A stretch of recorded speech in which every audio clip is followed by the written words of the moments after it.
I don't know what Tel Aviv is burning, but it's being bombed by Iran and because of the Israeli movement. We of course are watching our nationals both in Israel and in Iran. And as a matter of fact, we have already contacted all our nationals and asked them if they want to be evacuated. Some have asked to be evacuated out of Israel. Some now, nung una, sa Iran, ayaw nila munang umalis. Pero ngayon, meron nang sinasabi na kailangan, wala silang, natatakot na sila, kaya papatuloy na makalabas. Ang naging problema natin sa pag-evacuate sa kanila ay dahil sa gera, maraming sarado na airport. Ngayon lang ba yan? Ngayon lang ba yan? Natural. Pagka may mga nangyaring mga sigalot, nangyaring gulo, tsaka ang tagal-tagal na rin naman nito, Bongbong Marcos, no? Ang tagal na rin itong problema natin ng gera ng dalawang bansa na yan. Hindi lang naman yan ngayon sumiklab, nung nakaraan pa eh. O, hindi ba? So sumiklab na yan nung nakaraan pa. O, so ngayon, bakit tayo nahihirapan na iuwi yung mga kababayan natin? Eh, hindi lang naman ngayon nangyari yan. Hindi lang naman tayo ngayon nag-uwi. Noon naman, nag-uuwi tayo ng mga kababayan natin na naiipit sa mga ganitong conflict. Bakit ngayon hindi natin kaya? So, ang sinasabi niya, parang nung bagyo na naman. Sabi niya, kasi nga, sarado yung mga, yung mga airport. Oh, so, hindi natin sila makakuha. O, kaya ngayon, dahil sarado yung mga airport, hindi natin sila makakuha, ingat-ingat na lang sila. Parang ganoon din nung nakaraan, nung bumagyo, hindi ba? Paano yan? Taas-taas pa ng baha eh. O, sige, pahupain muna natin yung baha, tapos saka tayo tumulong. Ganun ang ginawa nitong loko-loko na to eh.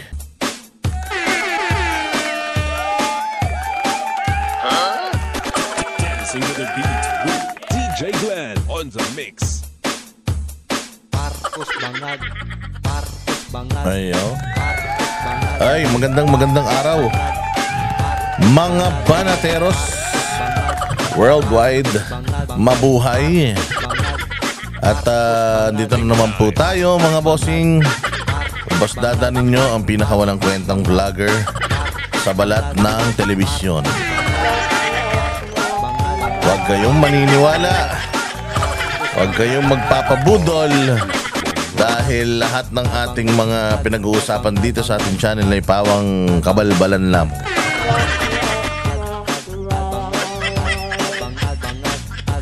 Mga bossing, another day, another uratan session with yours truly, Boss D.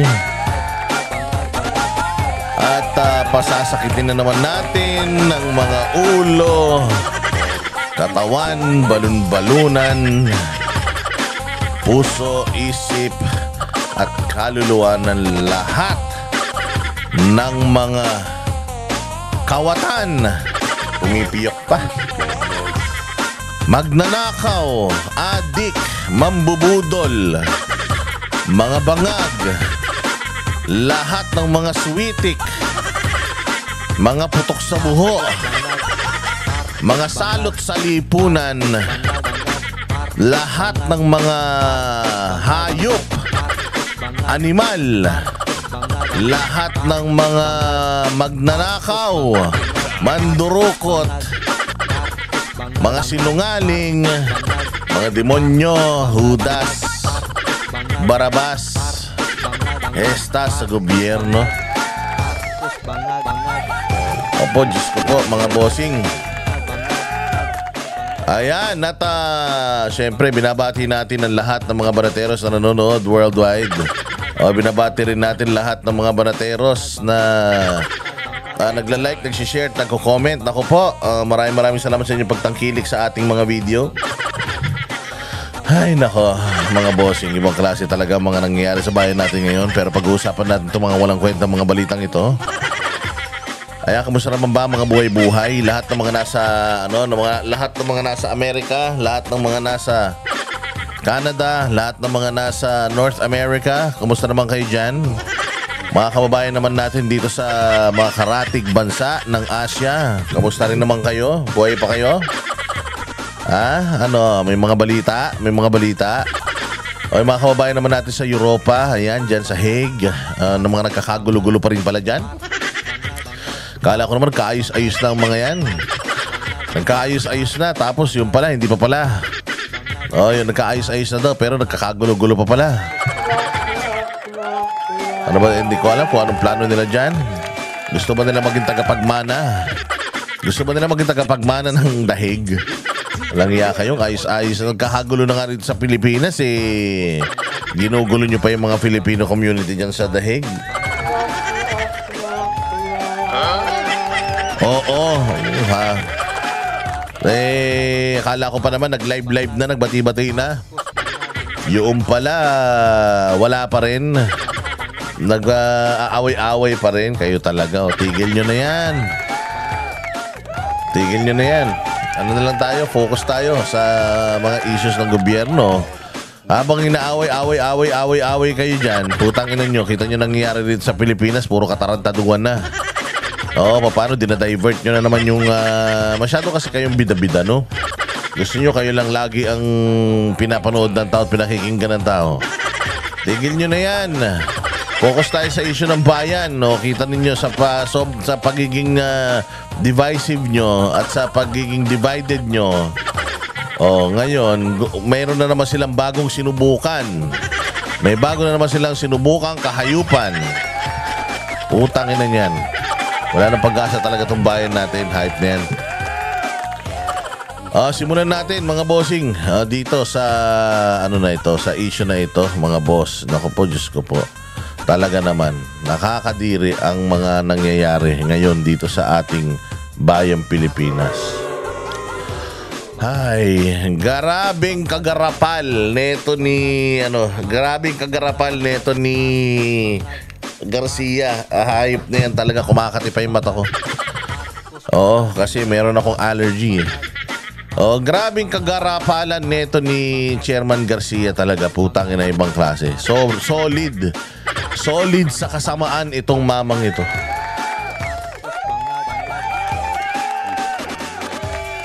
Ilang araw lang to ilang araw lang matapos yung ilang araw lang na matapos yung ko nga to, yung kay Respicio. Ilang araw lang na matapos yung pagsasalita ni VP Sara.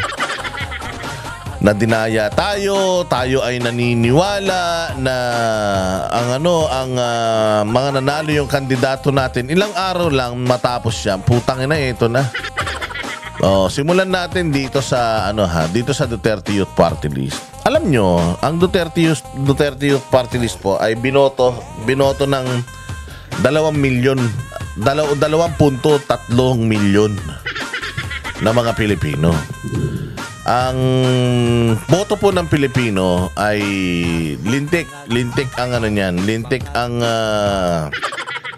po ang kapangyarihan ng boto ng mga Pilipino. Yung boses ng mga Pilipino, yan po ang boses ng demokrasya. Yung pong boto ng mga Pilipino, yan po ang boto ng demokrasya, mga bossing.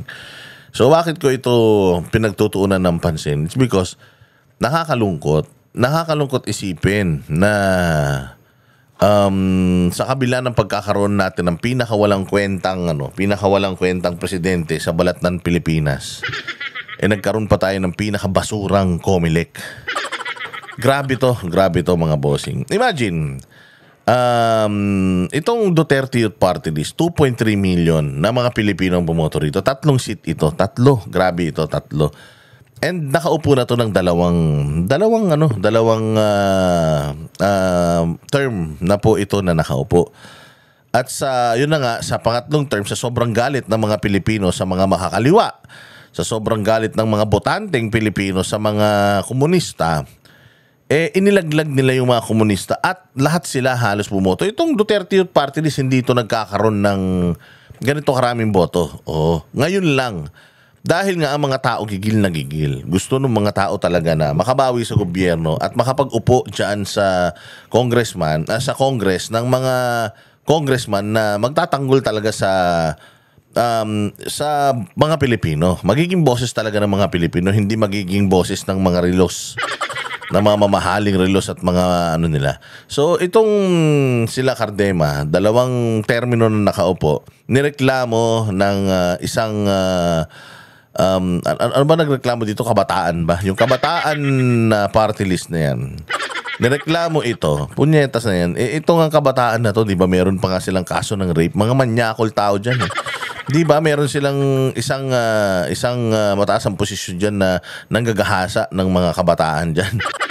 So bakit pinakinggan ng COMELEC yung reklamo netong mga kabataan na ito, samantalang itong Duterte Youth Party List binoto ng 2 milyong Pilipino sa buong Pilipinas ay kinanceled yung kanilang party list. So noong una ninano muna sila, tawag dito, pinospone muna yung kanilang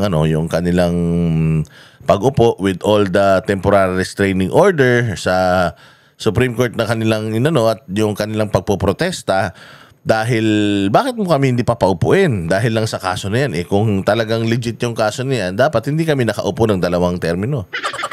So paano kung kailan kami binoto ng napakaraming mga Pilipino, 3 seat sana yan, sa kanyo kami hindi papaupuin. Tsaka malaking sampal ito sa mga uniformado natin, mga bossing ha. Kasi ang mga nito, party list representative nitong Duterte Youth, hindi naman ito si Cardema, siya lang ang secretary, siya lang ang kumbaga siya lang ang nangangasiwa. Pero ang mga uupo, supposedly 3 uupo, ay mga kadete galing sa PMA, galing sa PNPA, mga uniformado. So ipaglalaban sana netong mga kabataan na ito, na mga bagong graduate na mga kadete, ipaglalaban sana nila yung kapakanan ng mga kabataan na hindi ma-recruit ng mga kawatan, ng mga demonyo, na mga komunista na CPP, NPA. Talagang yun ang target nila at ibubuhos nga daw nila ang lahat ng kanilang pondo para mapigilan na mapunta sa kasamaan yung ating mga kabataan. Tapos, eto, nag-desisyon yung COMELEC na yung party list nila, yung registration, ay cancelin. Di ba? So sino na ba nagpapatakbo ng COMELEC natin? Yung mga komunista na, yung mga rebelde, yung mga demonyo, yun na ba nagpapatakbo talaga sa natin? Sa COMELEC? Sana man lang kinonsider ninyo yung boses ng taong bayan. Imagine, 2 million, parang ang sinasabi ninyo, putang ina nyo talaga. Parang sinasabi nyo, Garcia, na mas malakas ang kapangyarihan nyo kaysa doon sa will ng mga tao sa pagboto. Mas malakas ang inyong pangbubuli. Mas malakas ang inyong kakapalan ng mukha kaysa sa pagboto ng mga Pilipino. That's 2.3 million. So kaya nyo na ba, lahat ba ng kandidato ay kayang-kaya nyo na lang babuyin? Dito sobrang seryoso talaga nito.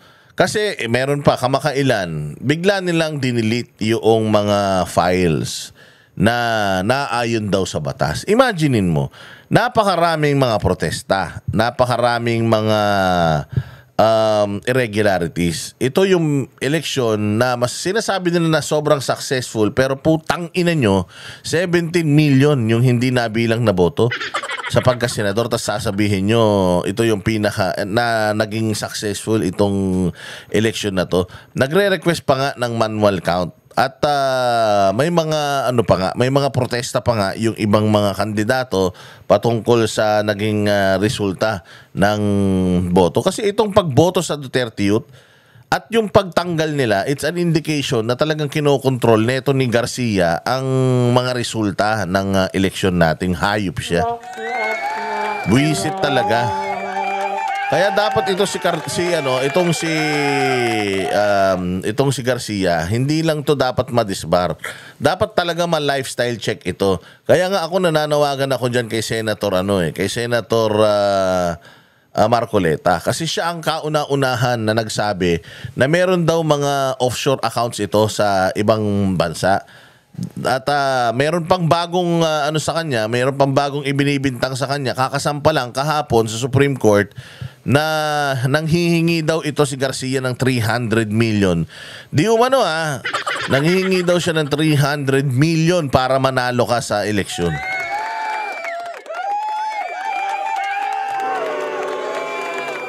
Sobrang garapal nun, mga bossing. Alam ninyo, nakarating sa atin 'yan, yung balita na 'yan. Noon daw si Labanat Bay at si Mokay unang tumakbo ng pagka party list.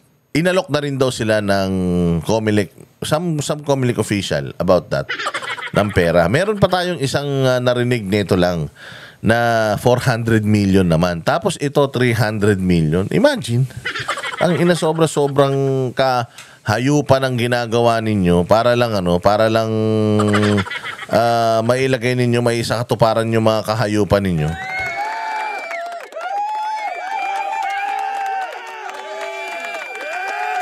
Di ba? I mean, 300 million. Sana hindi lang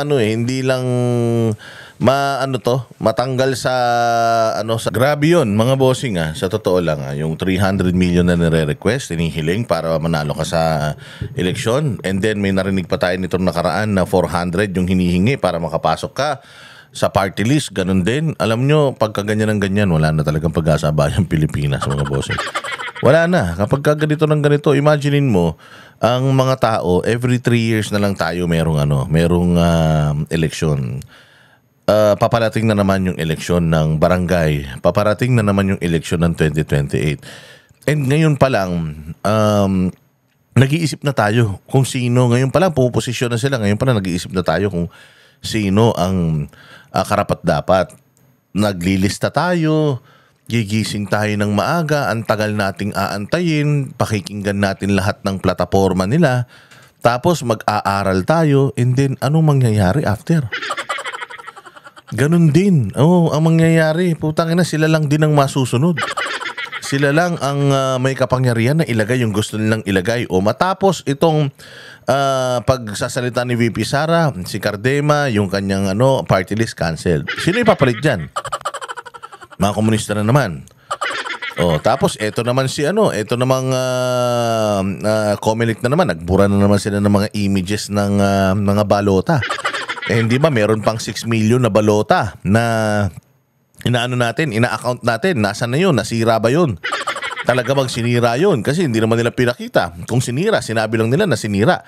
Pero hindi nila talaga pinakita sa atin kung sinira. Paano kung yung mga balota na yun, yung 6 na milyon na yun na ipinrint, nagamit nitong halalan na ito? Aside from that, paano tayo ngayon? Paano tayo ngayon, mga protesta? Paano kapag pumanig yung Supreme Court sa mga protesta na hinaain, yung mga temporary restraining order, mga certiorari, yung mga isa ng pangkaso sa Supreme Court patungkol sa halalan? Paano na?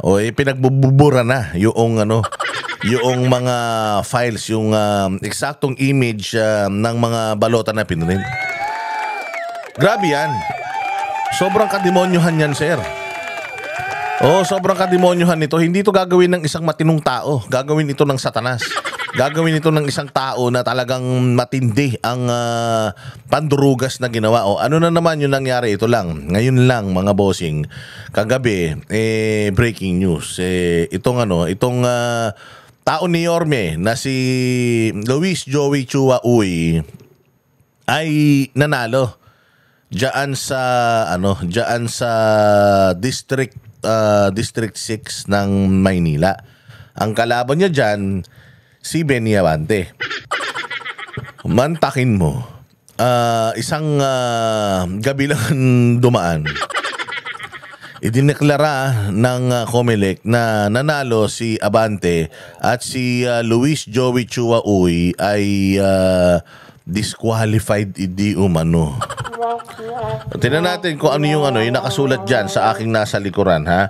Ang nakasulat dyan sa aking nasa likuran ay Order of Suspension of Proclamation. Ayan, member daw siya ng Sangguni... hindi pala si Sia yan. Teka, asan na ba yun?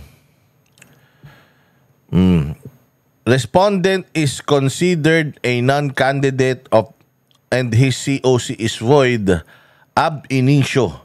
Proclamation of respondent is annulled. Benny Abante is declared as the duly elected member ng House of Representatives. Dahil lang sa anong nangyari rito sa yung kanyang COC daw ay mali. Ang ina niyan, hindi ba? I mean, sasabi ko nga sa inyo, mas madami na mga nakaupo ngayon sa gobyerno ang may mas matitinding kaso. Pero nakaupo si Erwin Tulfo, ha? Si Erwin Tulfo nandaya ng kanyang citizenship. So kahit na hindi niya pangalan yung citizenship niya sa Amerika, nandaya pa din siya. Hindi nga hindi nga yan na-approve bilang DSWD secretary dahil questionable yung kanyang pagkatao. Dinugas niya yung kanyang pagkatao sa Amerika. Siya ay isang Amerikano. Ha? At kamakailan nga lang kaya nga siya nabisto dahil nire-renew niya pa yung kanyang citizenship. Habang tumatakbo siya bilang isang Erwin Tulfo dito sa Pilipinas, nagre-renew siya ng kanyang citizenship sa Amerika. Imagine. Tapos, may nagsampa ng disqualification case sa kanya, hindi dinisqualify nitong putang inang Comelec na ito.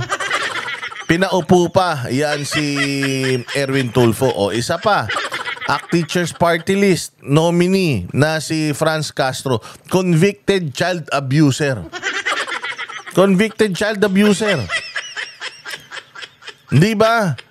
Putang ina niyan, nakaupo pa, tapos nakakapagpetisyon pa. Nakakapaggisa pa ng mga tao dyan sa Kongreso. Saan ka naman? Di ba? Sobrang garapal na to, Chairman Garcia. Saan ka kumukuha ng hiya, ng kapal ng muka? O ang hiya, hindi na ba nananalaytay sa balat mo? Kaya grabe tong ginagawa mo para sa demokrasya ng Pilipinas. Pinaglalaruan ninyo eh. Kaya sana nangihikayat ako na marami pa na mga kandidato, marami pa ng mga Pilipino ang magreklamo dito sa hayop na ito. Sobrang kapal ng mukha mo. Imaginein mo itong si Garcia, ito ay abogado ni Bongbong Marcos doon sa kanyang yung kanyang protesta noong 2016. Abogado niya to sa kanyang protesta at ginawa nila ang lahat ng kanilang makakaya para mapatunayan sa Presidential Electoral Tribunal, PET, na maipatunayan na may pandaraya noong nakaraang eleksyon. So with all the proof na may pandaraya, hindi sila pinakinggan. Tapos biglang noong nanalo si BBM, nung biglang nanalo si BBM, pucha, yun na. Di ba? Hindi naman siya itinalaga ni Bongbong. Ang alam ko, ang nagtalaga sa kanya, diyan si Pangulong Duterte yata eh. Kasi umupo yan siya, mag-i-eleksyon ng 2022. Anong ginawa niya? Siguro, yung nakita niyang mga kabulastugan noon, ginawa nila. Kasi nga naman, hindi sila pwedeng sitahin. Yan na yung ginamit namin na prueba nun. Hindi nyo nga pinakinggan eh. Tapos ngayon, yan din ang gagamitin nyo na prueba sa amin. Kasi makikita mo, nagulat talaga ako. Nanalo si Bongbong ng ganung kalaki. Sobra-sobra overwhelming yung kanyang boto. Although, nanalo din naman ng mas malaki pang boto si VP Sara. Pero yun na nga yung sinasabi natin na supposedly, ikaw ay nagpoprotesta noon. So, dapat lahat ng mga nagpoprotesta ngayon, pinakikinggan mo. Kasi naging experience mo or na-experience mo na ikaw ay nagsusumbong pero hindi ka pinakikinggan. So, bakit ngayon ginagawa mo? Meron sila Respicio. Merong si Respicio na mga sinasabi tungkol sa eleksyon. Anong sabi nito ni Garcia sa kanyang nung huling tinanong siya doon? Ang hirap kasi sa social media niya ino-open yung mga issues. Pag sinagot mo kasi, hahaba lang. Sasagot din siya, sasagutin mo ulit, sasagot din siya. So mas maganda, wag mo na lang sagutin. Hindi pwede yun, sir. Dapat lahat ng mga issues, sinasagot mo. Dapat lahat ng mga problema, sinusolusyonan mo. Dapat lahat ng mga hinaing, tinitingnan mo. Ikaw ang commissioner dyan eh. Kaya nga dapat talagang meron ding magsampa ng impeachment dito kay Garcia. Kasi kailangan matanggal ito. Itong darating na magkakaroon ng eleksyon ng barangay tsaka ng 2028, kailangan hindi na ito ang natin. Kailangan hindi na ito ang commissioner natin, dahil kung ito ang commissioner natin as early as now, ganito na yung pinakikita niya. What more pagdating ng 2028, presidential election yan, buhay ng Pilipinas at ng mga Pilipino ang nakasalalay diyan, mga bossing. Kaya dapat hindi natin tinutulugan yan. Importante ito. Itong pagkapanalo ni Benny Abante, sa totoo lang, may post si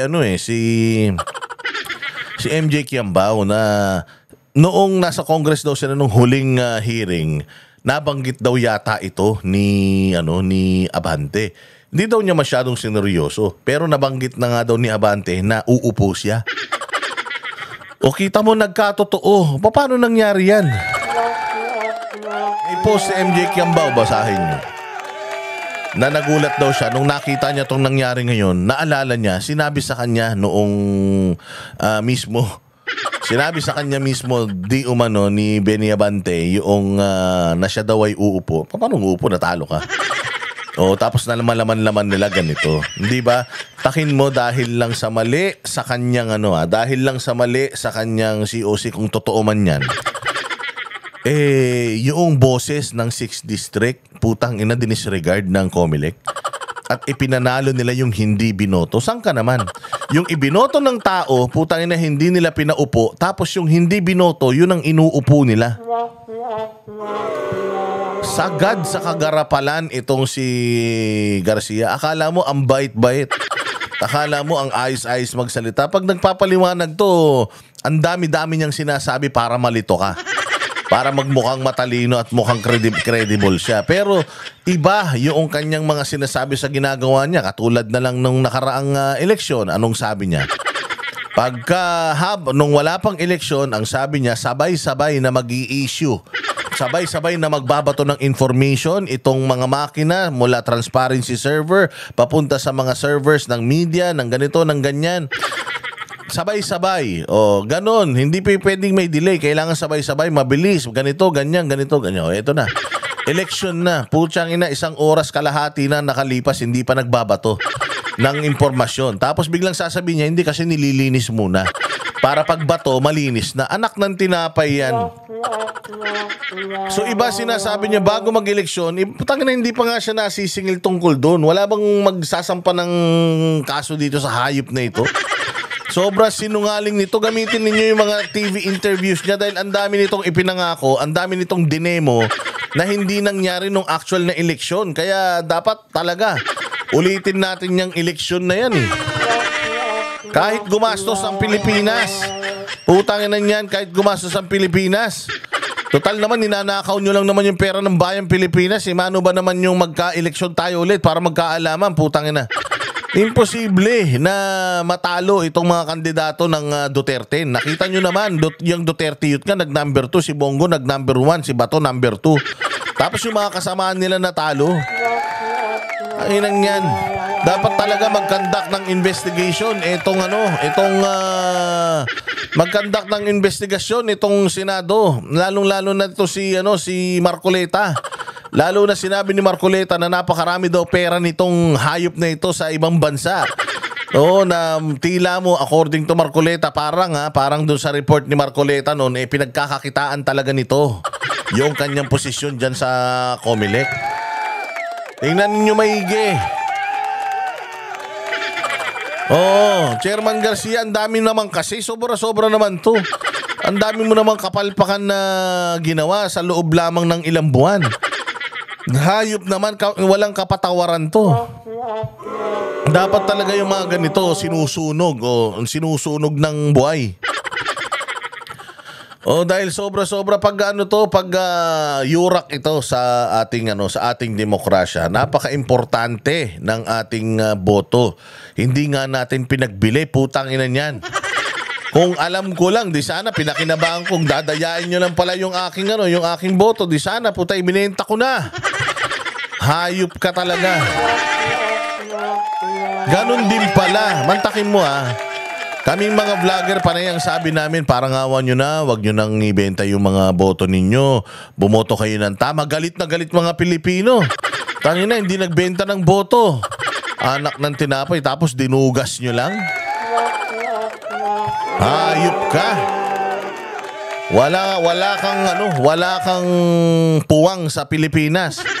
Utangin na niyan. Ito, pakinggan nga natin itong balita ni Respicio patungkol dyan. Ito si Respicio, napakagaling nito, pero ewan ko hindi kayang sagutin ni tignan mo to si Respicio Si Respicio po, mga bossing, talagang nilalabanan niya china-challenge niya yung capacity ni Garcia patungkol sa mga datos, patungkol sa sistema. Sinasabi nito ni Respicio lahat ng kanyang mga napansin, pero pucha si Garcia, alam mong ginawa, instead na makipag-collaborate dito kay Respicio, puta dinimanda. Bakit? Ba't may didimanda? Ang ganda-ganda naman ng pakay niya. Ang pakay niya, magkaroon tayo ng malinis na eleksyon. Ba't may dinidimanda yun, may pakay na malinis na eleksyon? Samantalang ikaw na dapat na nag-advocate ng malinis na eleksyon, putang inang yan, dinidimanda mo yung gusto ng malinis na eleksyon. Ito, nagpiyansa. Ito si Sir. Pakinggan natin yung kanyang galit.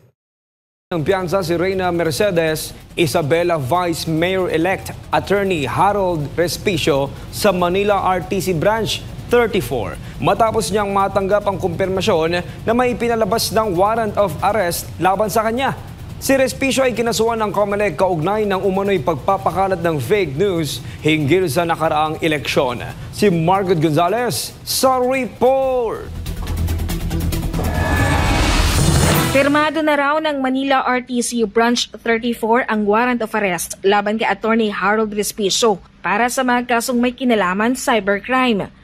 Prosecutor's Office, usually iaakyat na yan sa korte. So nag-follow up kami sa court kung saan na-file yung case ng Prosecutor's Office. Nung nalaman namin na sa Branch 34 napunta yung case, itatanong lang namin kung mag-i-issue ba si Judge ng warrant of arrest. And we confirmed na napirmahan niya na yung warrant of arrest. Kaya dali-dali, kailangan natin sumunod sa batas at mag-voluntary surrender. Kinasuhan si Respicio ng COMELEC dahil umano sa pagpapakalat nito ng fake news noong nagkaraang halalan. Sa mga Facebook video nito, sinabi ni Respicio na maaring manipulahin ang mga makina ng komisyon. Ang COMELEC una nang sinabi na may sapat silang safeguards para hindi daw... Sapat na safeguards, gago. Sapat yung safeguards nyo para ipanalo yung mga kandidato nyo. Anak ng tinapay, saan ka makakita ng ganito? Binoto ng 2 milyon na Pilipino, hindi nyo pinaupo. Tapos, hindi binoto ng Pilipino si Abante, pinaupo nyo. Anak ng tokla, Anak ng tinapay talaga ito si Garcia. Saan ka naman makakita ng ganyan? Anong sasabihin ni Abante? Pagka pumasok siya sa Congress, sir, natalo ka pero panalo ka pa rin. Nakakahiya naman yun. Tapos 2 pa kayong babayaran ng Pilipinas ngayon. 2 pa kayong pasahod ng taong bayan. Pati yung anak mo, spokesperson pa dyan sa Congress. Walang iya na yan. So mag-ama na kayo. Nandiyan na kayo sa Congress pareho. Conflict of interest yan. Diba? Sa bagay, sa totoo lang, wala namang pakialam yan, mga yan Walang pakialam yan. Si Abante, wala yung pakialam sa kung anong sasabihin ng tao. Basta ang importante sa kanila, makabalik sila sa kapangyarihan. Sinasabi pa naman daw ni Abante na magkakaroon daw ulit ng TRICOM 2.0. Oo. So, tuloy-tuloy pa rin yan yung gagawin nilang pagpipigil sa mga Pilipino na magsalita against sa gobyerno. Tuloy-tuloy pa rin yan. Pero huwag kayong mag-alala. Nagbabago na rin ang tide. Kahit naman magsibalik itong mga ito, nagbabago na yung takbo ng panahon. And nakikita naman natin si Inday Sara lumalaban na para sa atin. Sana lang magtuloy-tuloy at sana lang ay dumating yung panahon na lahat ng mga taong ito na nagbigay ng lahat ng tao ito na nambaboy sa sistema lalong-lalo na sa eleksyon sa Pilipinas. Sana makita natin behind bars talaga, as in ma-freeze yung mga assets, lahat ng mga perang kinita nila sa pangdudugas nila. Sana kung totoo nandugas ng mga to, pero putya naman, di ba pandurugas yan? Yung ganyang putya, nanalo na, natalo pa, nanalo pa. Saka naman makakita ng ganyan. Tapos sila ang may kapangyarihan, parang wala nang kapangyarihan yung mga bumoto. Di sana kung ganun din lang naman ang paraan nila, di sana, i-correct mo yung ano mo. I-correct mo kung ano man yung mali dyan sa Certificate of Candidacy, mag-snap election tayo ulit. Di ba sana ganun hindi eh. Putang ina, nanalo yung binoto eh. Saan ka makakita, hindi ko binoto. Tapos nanalo. Paano gagawin din nila yan sa 2028 sa kung sino mang senador? At kung sino mang presidente gusto nilang iupo, putang ina niyan. Sabi ko nga sa inyo, hanggat hindi kayo umiimik, kayong mga may kapangyarihan, hanggat hindi kayo umiimik, hanggat pinababayaan nyo to, ang apektado rito, ang talagang kawawa rito kaming mga mamamayang Pilipino na umaasa na maging maayos ang bayan natin Pilipinas. Tang ina, sa totoo lang, ang mga katabing bayan natin dito sa Pilipinas, ang dami grabe na yung kanilang progress. Samantalang tayo putang ina, eleksyon pa lang. Kada eleksyon, 3 taon, ganun, lagi na lang may mga ganitong agam-agam. Ay, kailan kaya lalaya ang Pilipinas? Diyos mio.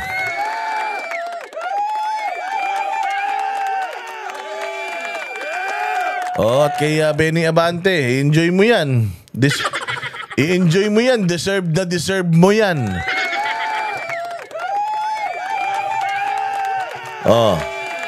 Pakinggan naman natin yung sasabihin ng ating presidente patungkol sa mga kapwa nating Pilipino na nandiyan ngayon na iipit sa mga missile ng Iran at ng Israel. Oo, dahil sabi ko nga sa inyo, tingnan ninyo itong gobyerno natin, nakafocus sila doon sa impeachment ni VP Sara. Habang nakafocus sa impeachment, putang ina, itong COMELEC nagmamagic.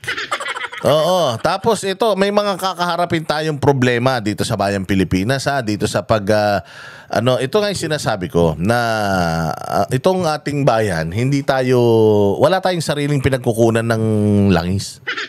Tayo ay nag-aangkat sa Middle East. Ngayon, dahil dito sa kaguluhan na ito, actually ang airspace nga ng Middle East parang isinirampan samantala dahil nga naggegera itong dalawa na to. And ganun din yung mga oil refineries ng bawat isa, pinapasabog ng bawat isa. So magkakaroon talaga ng shortage sa langis. So magmamahal na naman ang langis. Alam niyo naman, pag nagmahal ang langis, lahat damay yan.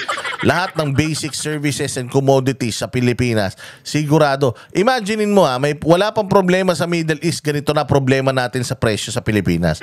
What more kung yung effect niyan ay makarating na dito sa atin, Diyos ko po.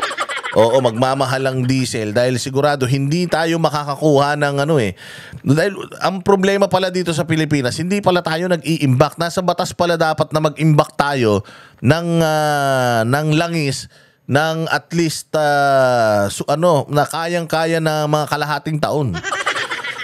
Dapat daw ganun. Pero itong mga itong mga oil companies natin dito ay hindi nag-i-imbak.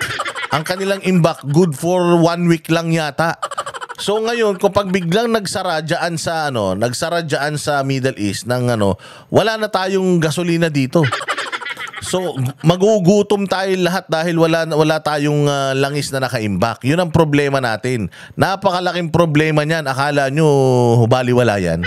Kung ngayon na wala tayong shortage sa langis, putang inang yan, nagkakandagutom-gutom ang mga Pilipino. Lalong-lalo na kapag kayong epekto ng gera na yan dyan sa Middle East ay nakarating na sa atin. Hindi yung mismong missile Yung epekto, hindi na nakapagpadala ng mga langis, hindi na tayo makabili ng langis, wala tayong mabilan. Pucha yan, ano mangyayari sa Pilipinas?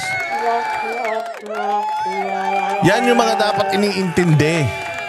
Tanginan yan, doble-dobleng gutom maabutin natin. Tapos eto ngayon, yung mga kababayan natin, sabi ko nga naghihiganti yata si Bongbong Marcos sa mga OFW. Kasi alam naman niya na yung mga OFW ay Duterte yan. Yung mga OFW, di naman bumoto sa alyansa yan. At hindi niya rin mapapakinabangan sa 2028 yung mga OFW. Kaya pinababayaan niya. Alam mo ba, na tinatanong siya kung pwede ba nating i-repatriate na yung mga nasa ibang bansa. Ang sagot niya, wag muna. Bahala muna sila. Kung sa tingin nila kailangan nilang umuwi na sila. Parang ganun. Abay, grabe.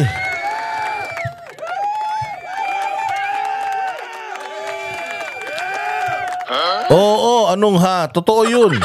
O siya, yun ang sinabi niya. Oo, na samantalang nung si Pangulong Duterte ay ipapadala sa Hague. Kinidnap nila. Putang ina, may eroplano pa. Siya pang gumasta. Samantalang ngayon, hindi siya makapagpadala ng eroplano dyan sa, ang dami niyang dahilan eh. Hindi siya makapagpadala ng eroplano dyan sa Middle East para yung mga kapwa natin Pilipino na gusto na magsiuwi, ayaw pa mamatay. Makauwi na. Pucha, ayaw niya. Ang galing. Pakinggan ninyo yung interview na to. Diyos ko po. I don't know what Tel Aviv is burning, but it's being bombed by Iran and because of the Israeli movement. We of course are watching our nationals both in Israel and in Iran. And as a matter of fact, we have already contacted all our nationals and asked them if they want to be evacuated. Some have asked to be evacuated out of Israel. Some now, nung una, sa Iran, ayaw nila munang umalis. Pero ngayon, meron nang sinasabi na kailangan, wala silang, natatakot na sila, kaya papatuloy na makalabas. Ang naging problema natin sa pag-evacuate sa kanila ay dahil sa gera, maraming sarado na airport. Ngayon lang ba yan? Ngayon lang ba yan? Natural. Pagka may mga nangyaring mga sigalot, nangyaring gulo, tsaka ang tagal-tagal na rin naman nito, Bongbong Marcos, no? Ang tagal na rin itong problema natin ng gera ng dalawang bansa na yan. Hindi lang naman yan ngayon sumiklab, nung nakaraan pa eh. Hindi ba? So sumiklab na yan nung nakaraan pa. So ngayon, bakit tayo nahihirapan na iuwi yung mga kababayan natin? Hindi lang naman ngayon nangyari yan. Hindi lang naman tayo ngayon nag-uwi. Noon naman, nag-uuwi tayo ng mga kababayan natin na naiipit sa mga ganitong conflict. Bakit ngayon hindi natin kaya? So ang sinasabi niya, parang nung bagyo na naman. Sabi niya, kasi nga, sarado yung mga, yung mga airport. So hindi natin sila makakuha. Kaya ngayon, dahil sarado yung mga airport, hindi natin sila makakuha, ingat-ingat na lang sila. Parang ganoon din nung nakaraan, nung bumagyo, hindi ba? Paano yan? Taas-taas pa ng baha eh. Sige, pahupain muna natin yung baha, tapos saka tayo tumulong. Ganun ang ginawa nitong loko-loko na to eh. Anong ha? Ganun ang ginawa niya, di ba nung bumagyo dyan sa Bicol? Sabi niya matataas pa yung baha, muna natin, pahupain natin yung baha. Tapos saka tayo lumarga, anak ng tinapay. So wala siyang pakialam talaga sa buhay ng mga kababayan niya. Lalong-lalo na sabi ko nga sa inyo, dapat best effort ka. Na nakikipag-usap na tayo ngayon kung ano yung pinaka-posibleng way para makuha natin sila. Kung mailabas natin sila from Iran to Jordan, di ba?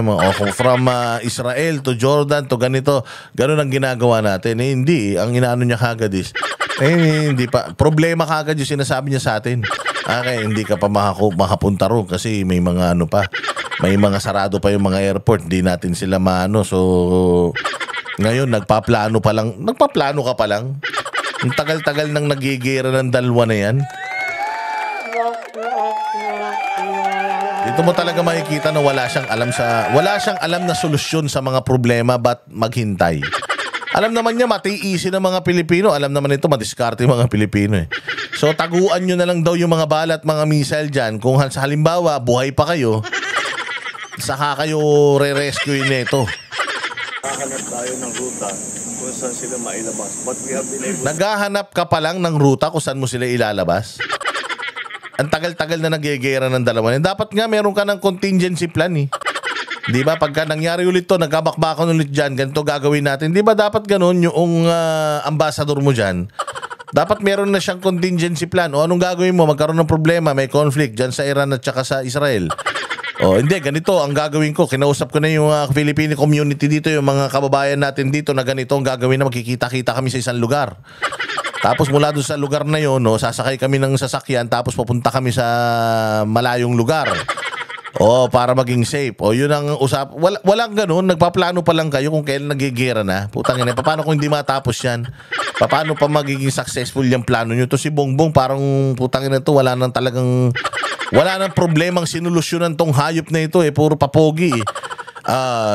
Inaayos na natin. Tinitingnan na natin kung paano yung tangina, ngayon mo palang tinitingnan. Tagal-tagal na nagpapasabugan ng dalawa na yan. To do that.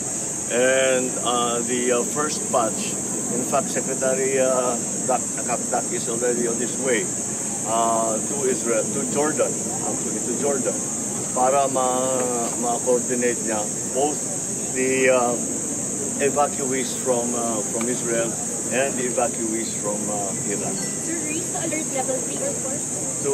Alert level 3 or 4, mandatory repatriation? No.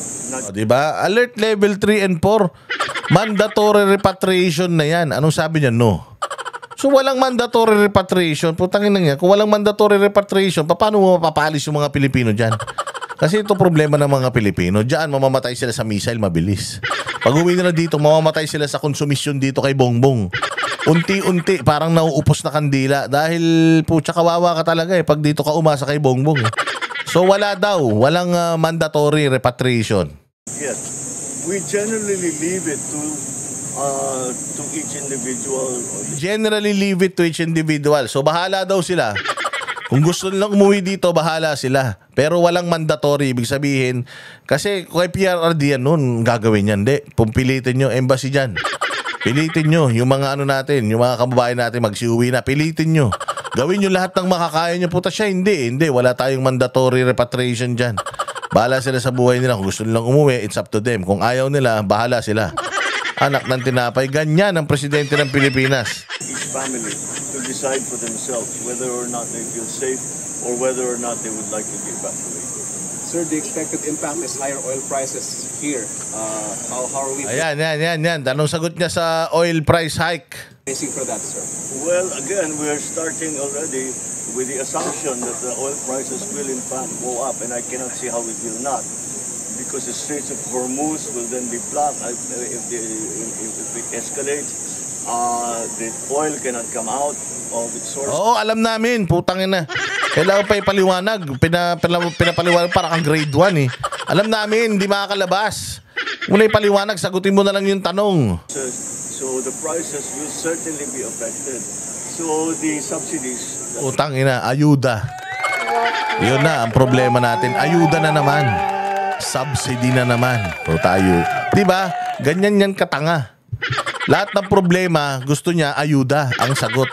Ang magpinsan na to talaga. O si Romualdez saka to. Pinaglihi talaga sa isdang tanga talaga tong dalawan to.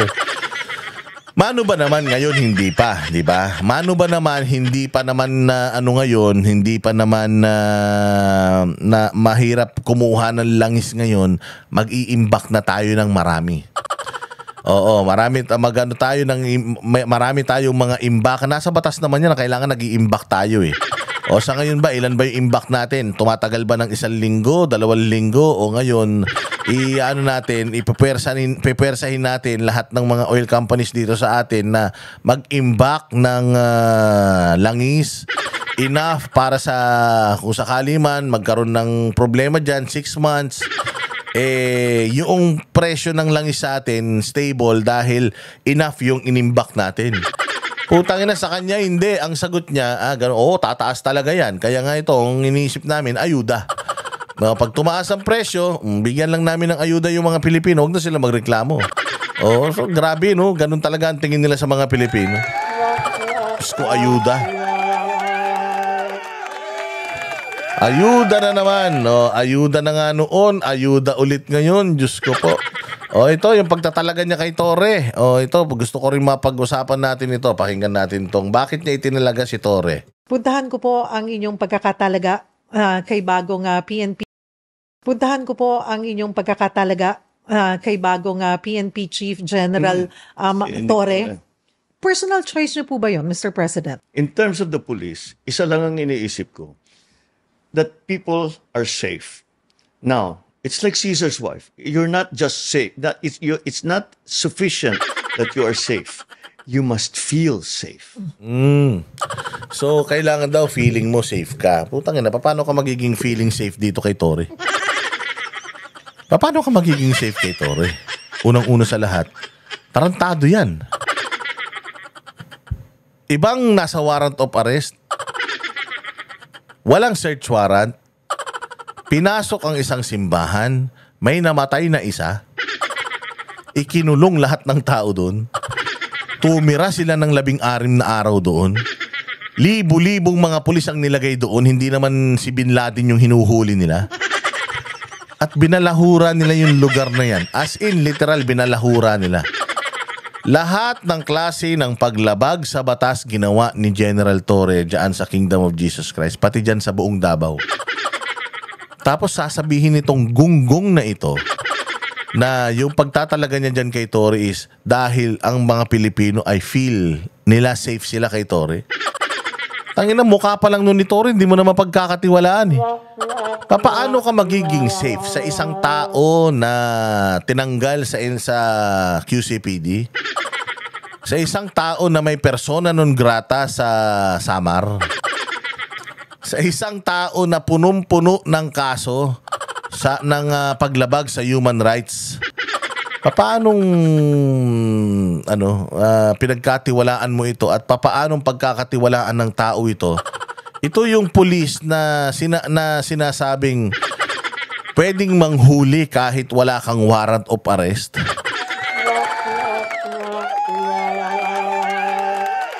Ina yan. Ito yung pulis na kahit nasabihan mo ng tama, kahit nasabihin mo sa kanya na mali ang ginagawa mo, ito po yung tama. Ito yung sasabihin niya sa'yo na sampahan mo na lang ako ng kaso, gagawin ko yung gusto kong gawin sa'yo. Ito yung pulis na nambaboy sa dati nating presidente. Tapos putang ina, ganito talaga ka-out of touch si Bongbong Marcos. Ngayon sinasabi niya ini-evaluate niya yung kanyang mga tao sa gobyerno. Paano ka mag-i-evaluate kung yung mali na ginagawa mo pang tama? Tangin na talaga to, pinaglihi talaga to sa kamote. O bayabas talaga tong tao na to, wala talagang alam eh. Even if the statistics are telling you crime rate is down, drug seizures are up, that's not enough. People should feel comfortable to walk in the night around their neighborhood, that they can send their child to the sari-sari store. Yun ang kailangan. Kaya ginawa namin, Gago. Okay, sabi ko nga sa iyo kung bulag ka, alam mo na matino si Torre. Pero kung matino kang tao, putang ina, alam mo for a fact na yung mga binigay mong utos kay Torre illegal pero ginawa pa rin niya. Ginawa ni Torre yung mga illegal na bagay in order for him to get up sa rank, maging PNP chief. So kapit sa patalim ito para lang sa kapangyarihan. Katulad mo rin. So sa dami ng mga inirereklamong ginawa itong hayop na ito, gusto mo kaming paniwalain na safe kami under his watch? Walang batas sa tao niya. Kita mo si Pangulong Duterte, sinasabi sa kanya, you have to, mayroon naman tayong korte rito sa Pilipinas, ba't mo ko ipapadala doon? You have to yung due process, kailangan kong humarap sa isang proper judicial authority, authorized proper judicial authority. Mali itong ginagawa nyo, kidnapping ito. Di ba binibigyan niya ng magagandang mga tungkol sa batas na mga bagay-bagay na yun naman dapat na sundin? Hindi sinunod. So ibig sabihin itong si Torre ay hindi sumusunod sa batas. Paano magpapatupad ng batas to kung hindi sumusunod ng batas to, Bongbong? Parehas kayong tanga eh. Pero sa totoo lang, ikaw yung pinakatanga. Kasi gusto mo kaming paniwalain na matino. Ito naman si Cheryl Cosim, putang ina, paniwala. Alam mo naman yan, Cheryl Cosim, nakahayupan ang ginawa niyan ni Torre sa Davao eh. Tapos maniniwala ka rito kay Bongbong. Nick Torre is effective at that. And so that's why we, in the end, we chose him for PNP chief. As a matter of fact, very soon after he assumed the position of chief PNP, we instigated already this new program of Cops on the Beat. And nararamdaman na kagad. That's the only way to regain the trust. Ano nararamdaman na kagad? Marami silang mga dry run. marami silang mga pasikat sa media na alam naman natin, syempre scripted yan. Alam nga naman ipapakita mo sa media live na hindi matutupad. Syempre naka-ready na sila dyan. At alam naman natin na imposible yan. Sa traffic situation ng Pilipinas, ng Maynila, most especially, napaka-imposible ng 5 minutes na yan. And kailangan, pagka nagpatupad ka ng ganyan, mga 5 minute, kailangan meron kang resources na ibinibigay sa mga pulis. Kulang nga tayo sa pulis. Kulang tayo sa kagamitan. Paano natin maipapatupad ito? Siguro, dahil direktiba, magpapasikat, sa umpisa, oo. Pero napakahirap i-sustain nito. Unang-una sa lahat, syempre, wala naman tayong mga makabagong kagamitan. Kulang ang pulis, kulang ang sasakyan ng pulis. So, papaano yan? Tsaka, napaka-imposible naman nung 5 minutes na yan. Siyempre, kung ako pulis, hello, may krimen dito sa ganitong lugar. Pumunta kayo. Pupunta ba ako kagad doon? Siyempre, mag-strategize muna ako. Ano ba nangyayari dyan? Hold-upan sa bangko?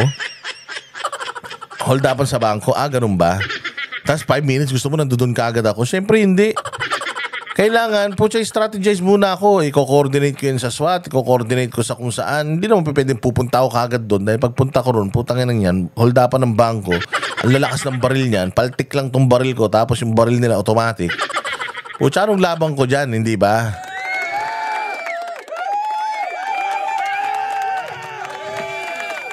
Bago mo bigyan ng mga ganyang utos yung mga pulis, dapat kumbaga si Pangulong Duterte kasi noon, bago siya naglunsad ng war on drugs, inuna niya muna. Alam niya na peace and order talaga niya. Sinabi niya na yan sa mga pulis na yan ang aking priority, peace and order, gagawin natin lahat para malinis ito. Pero syempre, I will give you something para at least yung pagtupad nyo sa inyong tungkulin, mas maging ganado kayo. Nung ginawa ni Pangulo, tinaas yung sweldo. Tinaas yung sweldo ng mga pulis. So, sumunod sa kanya lahat ng pulis. Mataas ang moral ng pulis Dahil naging maayos yung sahod nila. Ngayon, yan, binawasan pa sila ng at least 3,000 per month dahil dyan para magkaroon sila ng pension balang araw.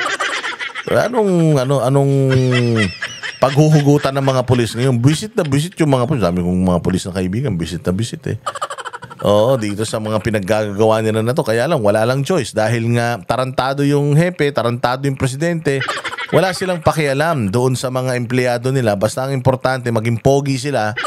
Maging pogi silang dalawa. Kahit hirap na yung mga pulis sa baba. Kailangan nilang gawin. And that's the only way that people will feel safe. Well, kahit anong mangyari dito, si patrolman ganyan-ganyan, nandyan lang yan. San tawag lang, tatakbo na rito yan. Yung 3-minute or 5-minute 911 na dapat. That's what we're looking for. Ano pa po ang inyong marching orders kay PNP? Sana bumili tayo ng maraming motor. Like, bumili tayo ng 1,000 motor. Para dito sa para dito sa programa na to. Hindi, basta lang kayo boom. Ito, programa natin 5 minutes. Tapos, 5 minutes, tangin na, traffic sa EDSA. Bibili ka nga lang na suka Kulang pa yung 5 minutes, kulang 30 minutes sa'yo pag pumunta ka ng palengke Di ba? Ito pa kaya, Diyos ko, re-responde sa krimen. Una sa umpisa siguro okay yan, maganda yan. Pipilitin nilang makuha yan. Hindi ko lang alam kung sustainable yan, kung kaya ba nila yan ng pangmatagalan. Dahil ito si Bongbong, mahilig to sa ganyan, papogi. Chief General Torre. We still have a drug problem in this... Meron talaga tayong drug problem, nandiyan ka pa Meron tayong drug problem napakalaki. Kita nyo ngayon yung mga nahuhuling droga dyan sa may tubig. Di ba? Palutang-lutang yung mga droga dyan. May malaki talaga tayong drug problem dahil sa'yo. Ang laki-laki ng mga nakukuha yung mga droga. History yan. Sa pinakamalaki sa Pilipinas na nakukuha na droga under ng administrasyon niya. Napakaraming droga, tonelada, pero walang nahuhuling drug lord. Saan ka naman? Yung mga droga na bigla na lang lumutang. Napakalalaking bilang. 1 tonelada, 2 tonelada, 3 tonelada. Tapos, yan. Nga. Asan yung may-ari ng droga? Wala. In this country. Siyempre, pumapasok pa rin yung sabu. So, sabi ko, continue to pero yung hulihin niyo yung malalaki. At saka puntahan ninyo yung kung saan pumapasok. Yun ang isara natin. And we're slowly doing that. Eto ngayon, sinabi ko sa Coast Guard. Tanga talaga. Puntahan mo kung saan pumapasok, isara natin. Anak ng tinapay. Putangin na, ang problema yung customs. Diyan pumapasok sa customs yung droga. Tayo na yung customs, masyado kayong naging maluwag. Hindi ba nung panahon ni Duterte, lahat ng mga sasakyan na luxury, winawarak dyan sa customs? Ngayon, hindi na. Wala ka nang makita kahit isang sasakyan, winasak. Ang winawasak dyan, vape. Kasi kalaban nung negosyo nung anak niya.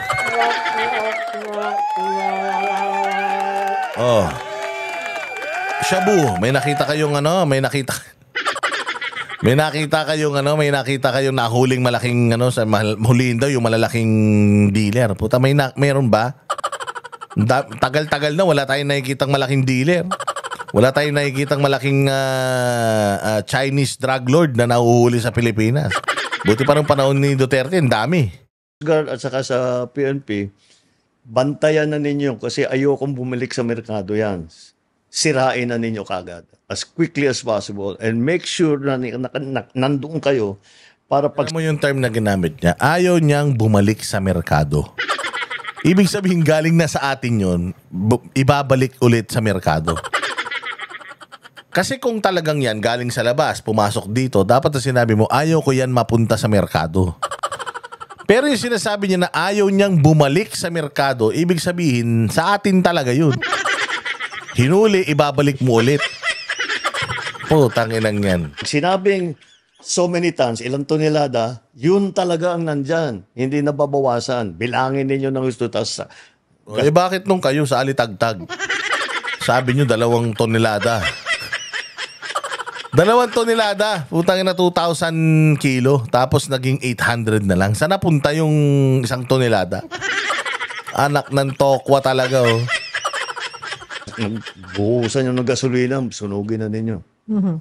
Paano po rin kaya mararamdaman yan sa like the barangay level, sa communities? Well, what is happening because we were concentrating doon sa mga big time na drug syndicate. Ulul, wala kayo nahuli big time drug syndicate. Tumigil ka. Marami kayong nahuhuling shabu. Tonelada. Mga warehouse pa. Yung may-ari ng warehouse nahuli ba? Di ba? Siyempre, at least kahit papano yung may-ari ng warehouse sana nahuli natin. Hindi. Wala. Utang ina yan. Drug lord. May balita na bumabalik-balik sa mga barabarangay. Yeah. Yung mga small time. Kaya yung cops on the beat, that's the solution to that. Kasi nagpapatrolya sila, kahit sino kong dealer, hindi ka naman siguro mapapaiwan doon na mahuhuli ka lang ng pulis. So, mapapalayo natin sila na maitigil na nila yung kanila. Walang kakwenta. Walang kakwenta-kwenta. Hayop na yan. Hayop na istoryahe yan. Putang ina yan. Puros kabulastugan. Anak ng tinapay. Tapos meron pa siyang sinasabi nung nakaraan na pinabayaan daw. Yun daw edukasyon, pinabayaan daw.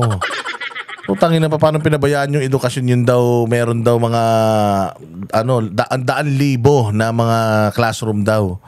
Yung hindi na ayos. Anak ng pocha ka.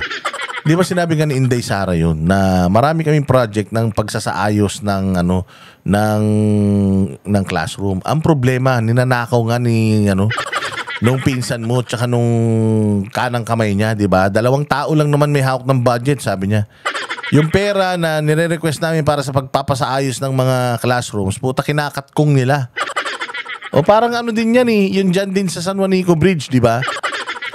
Taon-taon hinihinga ng budget yung San Juanico Bridge, hindi binibigay ng Kongreso, hindi mo pinakikinggan yung hinaing ng mga taga dyan sa Samar at Leyte. Di ba? Ganun din dito sa classrooms. 3 taon ka na mantakin mo. Dapat sa 3 taon mo, natapos na yung may mga kahit paano, yung mga backlogs na ayos na. Sinabi nga ni Inday, di ba, na kinokontrol ni Saldico at saka ni yung budget, dadagdagan nila tapos ito lang hinihingi ko, dadagdagan nila tapos putanginan yan, ang mapupunta lang sa akin ito. Paano ka makakapagpagawa ng classroom? Puro pagnanakaw ginagawa ng mga kasamahan mo sa Kongreso. Kaya nga sabi niya, hindi na ako magpapagamit. Ayoko na. Umalis na siya ng Department of Education dahil nga Utsayang, ginagamit yung ahensya niya ng mga kongresista para sa corruption. O tapos ngayon magtataka ka, dami-daming hindi nagawang classroom. Kaya hindi nagawa yung classroom. Utangin na, hindi naman kasalanan ng Department of Education yan.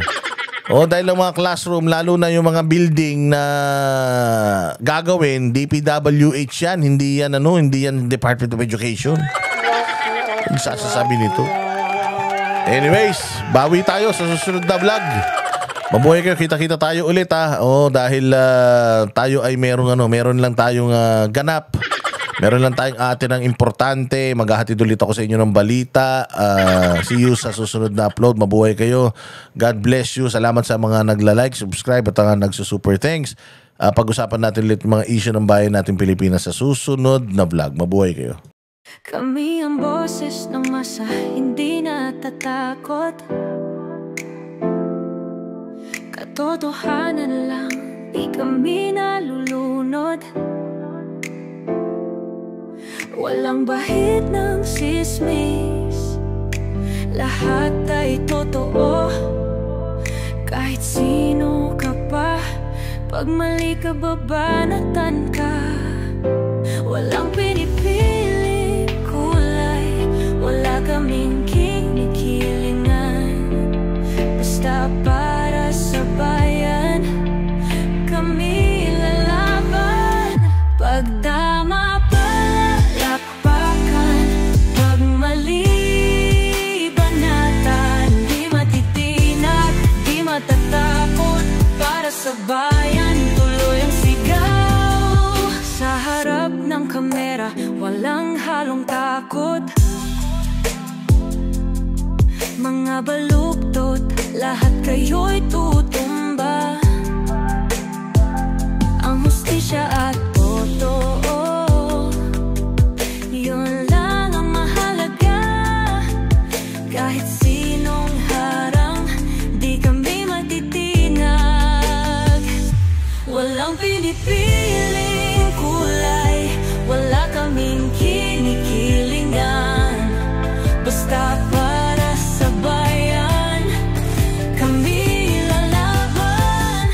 Pag tama palakpakan, pag mali banatan. Di matitinag, di matatakot, para sa bayan tuloy ang sigaw. Kung nasa tama ka, ikaw ay aming kasama. Pero pag mali ka, handa ka na bang mabasag? Banateros kami, walang inuurungan. Dahil bayan muna, bago ang sarili.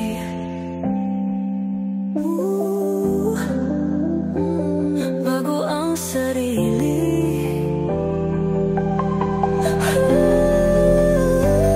Pag tama palakpakan, pag mali banatan. Banateros ang sigaw, katotohanan ang laban.